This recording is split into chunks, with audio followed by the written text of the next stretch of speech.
دیشانت کی گاؤں میں شادی تھی اور اس کے شہر کے تینوں قریبی دوست انکر، بھاون اور حیدر اس شادی میں شریک ہونے اس کے گاؤں پہنچے تھے۔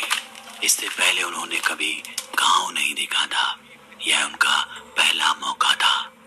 تینوں بہت خوش اور ایکسائٹڈ تھے۔ گاؤں کی وہ ہریالی، ٹھنڈک اور وہ صاف ہوا ان کو شہر میں کبھی دیکھنے کو نہیں ملتی تھی۔ رات کی شادی تھی، ایسے میں ساری تیاریوں کے ساتھ تینوں دیشانت کے گھر پہنچے۔ ہو ہلا اور بینڈ باجے کے ساتھ بارات اپنی منزل کے لیے روانہ ہوئی اور قریب 45 منٹ کے بعد اپنے ٹھکانے پر پہنچ گئی۔ وقت ہو رہا تھا رات کے 8:30 بجے۔ دیشانت منڈپ میں بیٹھا دلہن کا انتظار کر رہا تھا۔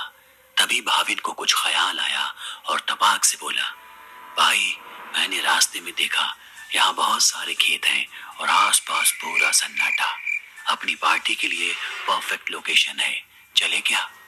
بھاون کے اس نامراد پلان نے انکر کے چہرے پر ہلکی سی مسکان لا دی، لیکن حیدر کی بھرکٹی تن گئی۔ اس نے بھاری آواز میں بولا، کیا بھائی تم لوگ، ہر جگہ یہ سب صحیح نہیں، شادی میں آئے ہیں بھائی، نہ میں پیتا ہوں اور نہ تم لوگوں کو پینے دوں گا۔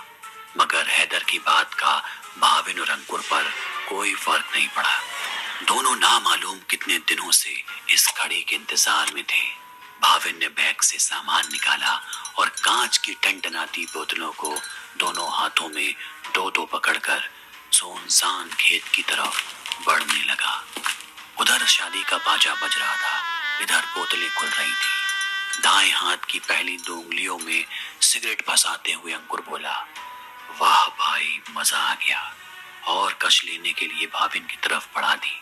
بھاون نے فوراً بوتل کو نیچے رکھا اور سگریٹ ہاتھ میں لی، مگر اچانک ایک تیز ہوا کا جھونکا ان کے قریب سے گزرا اور وہ ہکے بکے ہو گئے۔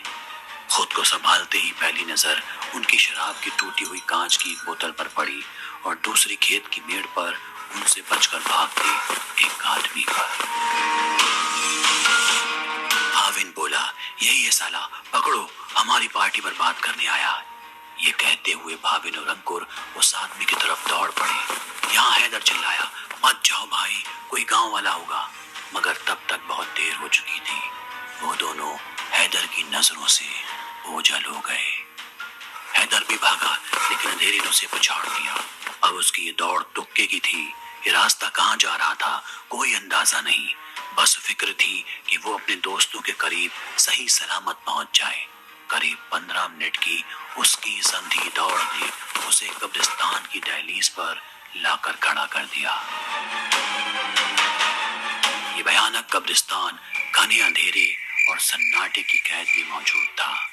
زنگ پڑے لوہے کا لمبا گیٹ جس کے اندر سے جھلکتی قبریں حیدر کو موت کا بلاوا جیسا دے رہی تھی۔ اس نے فوراً اپنا منہ موڑا اور دوبارہ تکے سے قدم بڑھاتے ہوئے گاؤں کی طرف بڑھنے لگا۔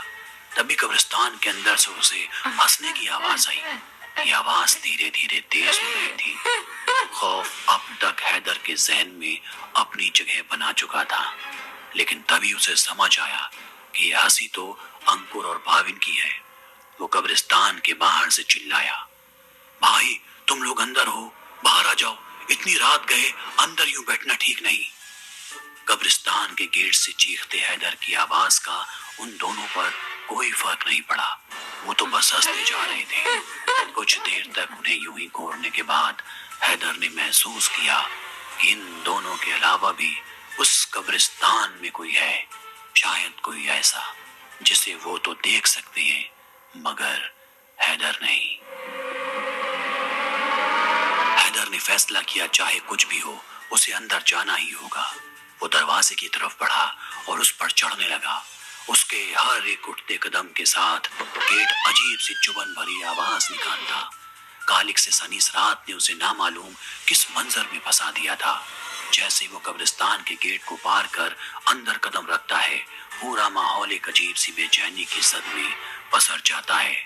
وہ اپنی سانسوں کو تھام کر ایک ایک قدم گنتی سے انکر اور بھاون کی طرف بڑھتا جا رہا تھا، اور کچھ میٹر کی دوری پار کرتے ہی وہ ان کے بے حد نزدیک پہنچ گیا۔